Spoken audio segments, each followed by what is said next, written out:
Good morning, dear friends. Today in the gospel reading, we see a Pharisee had invited Jesus to have lunch with him. And when Jesus was at the lunch table, the Pharisee saw that he had not washed before the meal, as it was a ceremonial ritual to wash before the meal. But Jesus says, "You Pharisees clean the outside of the cup and of the platter, but inside you are full of robbery and wickedness." And we see in the life of the Pharisees thought that they were righteous, that they were holy, and they did all outside cleansing to show their righteousness before God and to prove that they were holy, but inside they were filled with hard heartedness, with wickedness. Their heart was evil.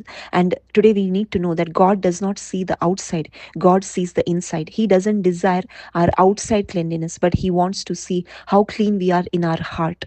And we can never be righteous with our good works on an external point of view, but righteousness comes only through faith in Jesus Christ. That's why St. Paul says in the letter of the Romans, "I'm not ashamed of the gospel, for it is the power of God for salvation to everyone who believes, to the Jew first and also to the Greek. For in it the righteousness of God is revealed from faith to faith, as it is written, the righteous man shall live by faith."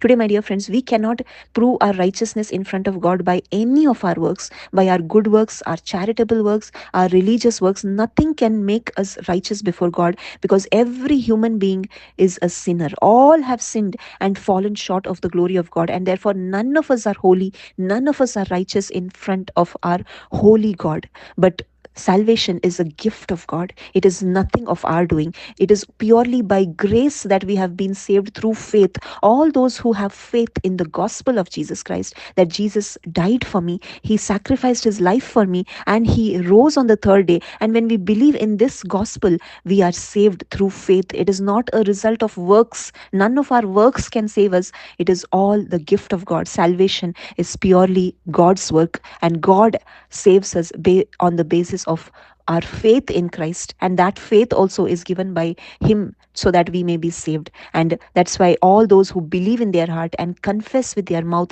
that Jesus is Lord will be saved. My dear friends, today we cannot boast about any of our good works, but we have to have faith in the gospel, in the true gospel, that Jesus is the Lord, Jesus is my Savior, Jesus has come to save me from my sins, because we are all sinners and we need a Savior, and that Savior is Jesus Christ. And when we have faith in the gospel of Jesus Christ, the gospel is the power to salvation. It is the power of God for everyone who believes, and it is only through Jesus Christ that we can be saved. There is only one name under heaven by which we can all be saved, and that is the name of Jesus. The work that Jesus has done, it is not our works, it is nothing of us, but it is all purely God's work. And this is what we need to do. We need to believe in the gospel, and only then we can be saved. And therefore none of us are righteous before God. We can only be righteous through faith in Jesus Christ. Thank you. God bless you.